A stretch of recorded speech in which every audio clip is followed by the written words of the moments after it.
ng bayan, maasahan anumang panahon. Magandang oras po sa ating lahat. Narito na ang pinakahuling update sa magiging lagay ng ating panahon sa susunod na 24 oras. Sa kasalukuyan nga ay patuloy nating minomonitor ang low pressure area na huling namatan ng Pag-asa sa layong 200 kilometers hilaga ng Itbay at Batanes. Ayon sa Pag-asa, mataas ang tsansa nitong mag-develop bilang bagyo sa susunod na 12 oras o 12 hours. Ngunit hindi na ito inaasahang tatama pa sa anumang bahagi ng ating bansa.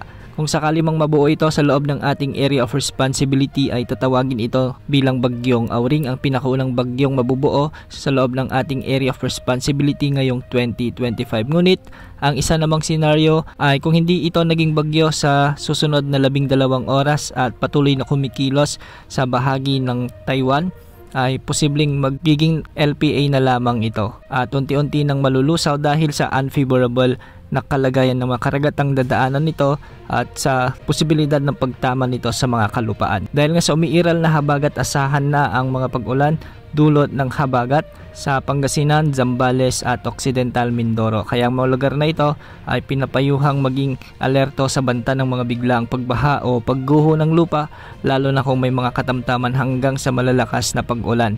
Samantala dahil nga sa LPA, asahan din ang maulap na papawirin na may mga kalat-kalat na pagulan at thunderstorms sa Batanes at Cagayan. Pinag-iingat rin natin ang ating mga kababayan dito sa banta ng mga pagbaha at pagguho ng lupa, lalo na kung may mga katamtaman hanggang sa malalakas ding pagbuhos ng ulan. Dahil pa rin sa umiiral na habagat o southwest monsoon ay magiging maulap din ang mga kalangitan na may mga pag-ulan at thunderstorms sa may western Visayas at ang nalalabing bahagi ng Luzon. Posible rin ang banta ng mga flash floods at landslides, lalo na kung may mga katamtaman at minsan ay malalakas na pagbuhos ng ulan. Para naman sa nalalabing bahagi ng ating bansa ay magiging bahagyang maulap hanggang sa maulap ang mga kalangitan na may mga isolated rain showers and thunderstorms, particular sa nalalabing bahagi ng Visayas at Mindanao. Localized thunderstorms ang iiral sa mga lugar na ito, kaya posible pa rin ang banta ng mga pagbaha at pagguho ng lupa, lalo na kung may mga umiiral na severe thunderstorms. Simula bukas, posibleng bahagyang humina na ang epekto ng habagat sa malaking bahagi ng bansa